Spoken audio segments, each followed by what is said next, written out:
After getting in to see artifacts that were buried beneath the traditional site of the tomb of Jonah, I heard there was another gate that ISIS blew up that might give me access inside the walls of ancient Nineveh.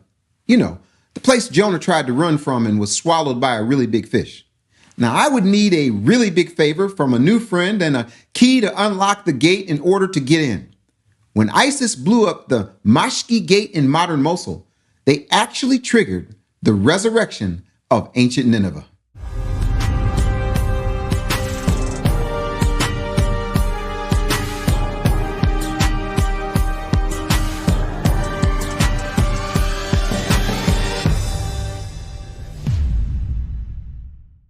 I'm going to try my best to keep the sensitive events alarm from going off so that there will be no risk of this episode getting banned. However, the only way to take you to the site where ancient Nineveh has been resurrected is to mention the T word, you know, terror. So real quick, take a look at this before you know what shows up. Now, archaeologists have discovered ancient rock carvings at the city of Mosul's monumental Mashgi Gate, a site the Islamic State group tried to destroy in 2016. They include 2,700-year-old works depicting scenes from the ancient city of Nineveh. Tom Brada reports. In early 2016, the city of Mosul in Iraq was under the control of the Islamic State group. When IS took over major cities, its militants would often lay waste to cultural treasures they'd come across and would target ancient artifacts with impunity. That was the case with the Mashgi Gate in Mosul. This is what it once looked like. It was one of the monumental gates to the ancient Assyrian city of Nineveh, which was at one point the largest city in the world. Mosul was effectively bulldozed by the Islamic State. But from within the ruins, archaeologists have made a remarkable discovery. 2,700-year-old rock carvings preserved in magnificent detail. These are marble bas-relief carvings, showing different scenes including trees and soldiers in battle, as well as details of the gate. The chiselled artworks show a soldier preparing to fire his bow, as well as intricate vine leaves and flowing palms. The grey stone carvings date back to the rule of King Sennacherib, who was in power from 705 to 681 BC. The importance of this gate lies in the fact that it is the only piece containing completely preserved carvings.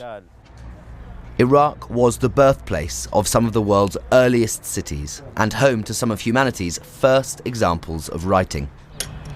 It was feared that the ruthlessness of the Islamic State meant that many of Iraq's treasures were lost forever.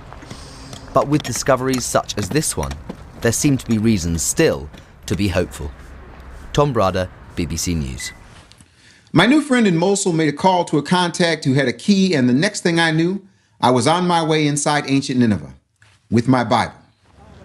Now, I suppose that I'm supposed to stay cool and calm, but I'm in Mosul, which happens to be in Iraq, which happens to be the modern city of an ancient city called Nineveh. Oh, and I got my Bible. I cannot overstate the significance of the ancient city of Nineveh. It was one of the most important cities in antiquity. The first time we hear of it is in Genesis chapter 10 that talks about Nimrod as its builder. From the land he, Nimrod, went forth into Assyria and built Nineveh and Rehoboth-ir and Calah, and Rezin between Nineveh and Calah. That is the great city. I would have taken you to the ancient city of Nimrod, but ISIS blew it up. Have you ever seen that destruction? The militants posted videos online of their systematic destruction of Nimrud, sparking outrage around the world. The United Nations calls it a war crime. One particularly poignant part of that crime was the destruction of these, the famed statues of winged bulls at the entrance to the king's palace. Where was I again? Oh, Nineveh was a really significant city of the ancient past, and archaeologists have discovered some of the most amazing artifacts from anywhere in biblical Iraq deep in the dirt of Nineveh. Now, I've been absolutely ecstatic to see some of these finds face to face. There are two that I simply must show you. Hang in there with me. As I was walking up the ramp and saw that the gate was open, I just kept going forward with my trusty camera rolling. Have you ever heard the saying, it's easier to ask for forgiveness than permission? I figured I would capture as much as I could before someone would prohibit me from showing you what I saw. Just above the entrance, it looked like there was an active archaeological dig. Since I was amongst newfound friends, I asked if we could go up and take a peek. I was pleasantly surprised that not only was I allowed to film, but I was given a personal tour.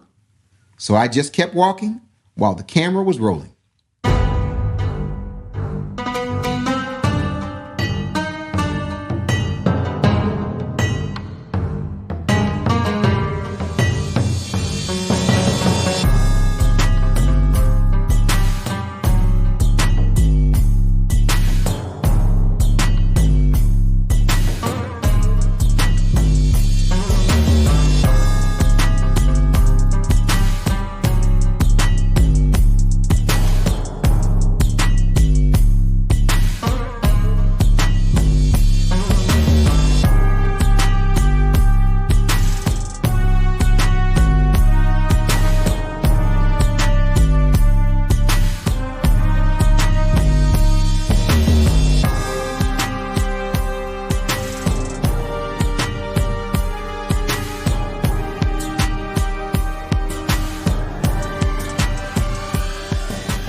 After I was able to get a tour, I was focused on some ancient writing in stone that connected Nineveh and Israel. Take a look. I am in shock. The door was open, the gate was open, we came in, and we have the people who are over this whole thing, and sure enough, here's writing in the ancient script, and it talks about Sennacherib. You know, the person that's in this book. Here it is on this stone talking about what he did. We are in the ancient city of Nineveh where God told Jonah to come. This is the man Jonah who is in the Quran, who is in the Tanakh and in the New Testament, representing all three major religions. We're in that place. Even the camera person is happy now. Are you not? I am. I'm amazed. Inside Willy Wonka's chocolate factory, the British Museum in London, there is an ancient artifact that connects King Sennacherib with Israel in a stunning way. This prism states in no uncertain terms that King Sennacherib made his way to Israel and laid siege to many cities at the time of King Hezekiah of Judah. Here's what it says. As to Hezekiah the Jew, he did not submit to my yoke.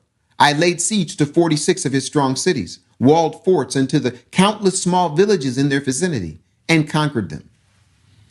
Now, this is not all, folks. There is an entire wall inside the British Museum that depicts what Sennacherib did to the second most important city at that time, which was Lachish. Unfortunately, or fortunately, me and my trusty camera tried our best to get really clear video of what I wanted to show you, but the darn museum personnel had some of the rooms closed off and I couldn't slow down and focus in, if you know what I mean. Okay, it was tough to film and walk really fast at the same time. Here is an excellent 3-minute piece done by the Higher Institute of Jerusalem Studies that will let you see up close in detail this phenomenal stone relief that depicts biblical history.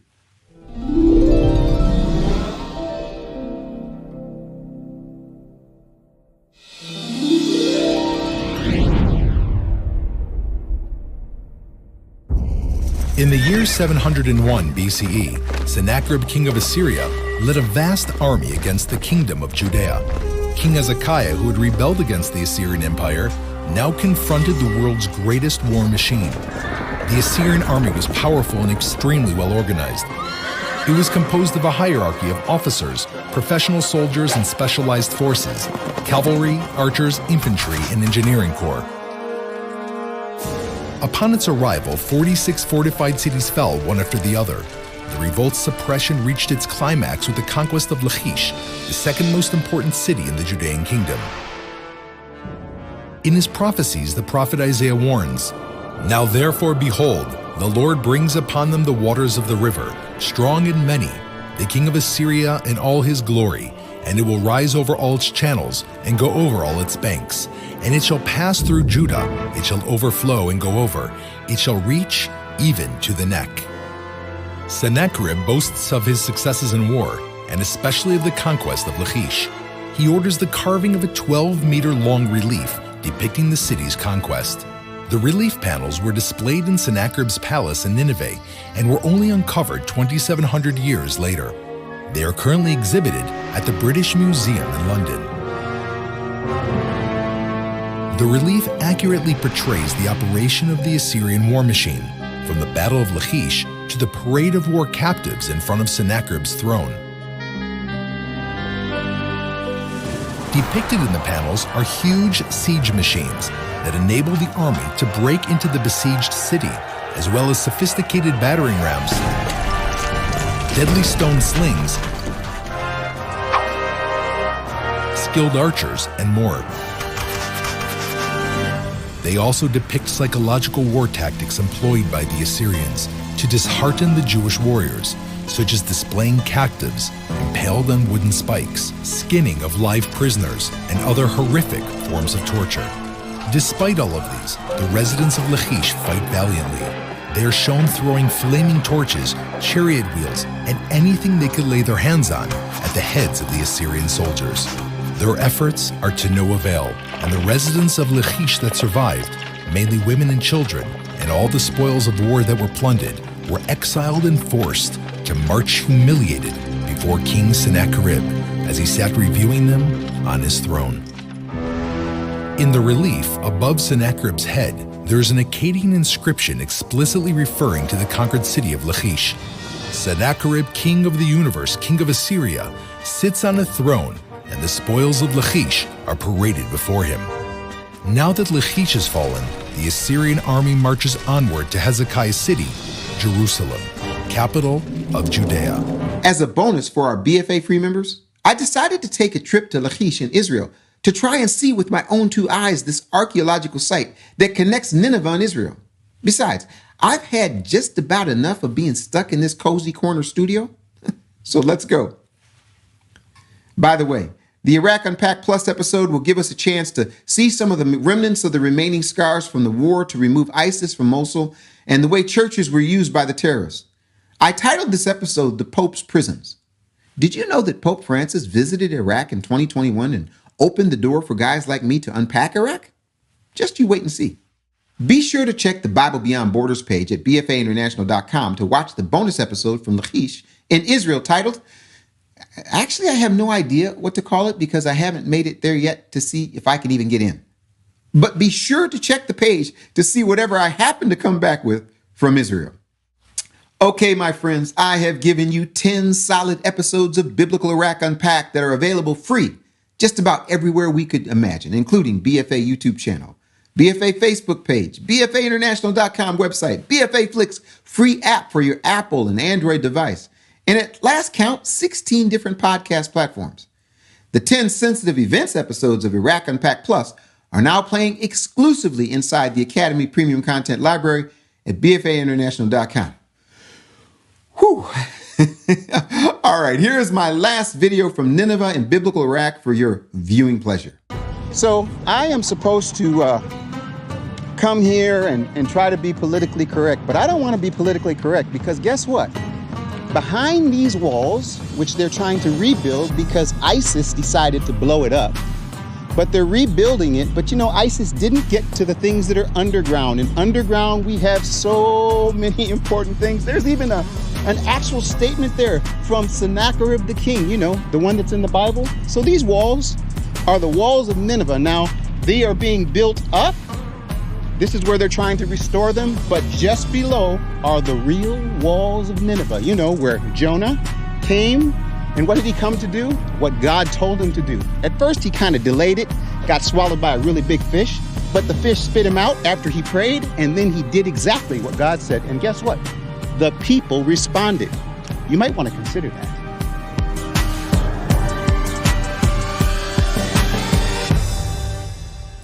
Did you enjoy this Biblical Iraq Unpacked series? If so, be sure to like, comment, and subscribe to stay connected with us. Oh, and by the way, thanks.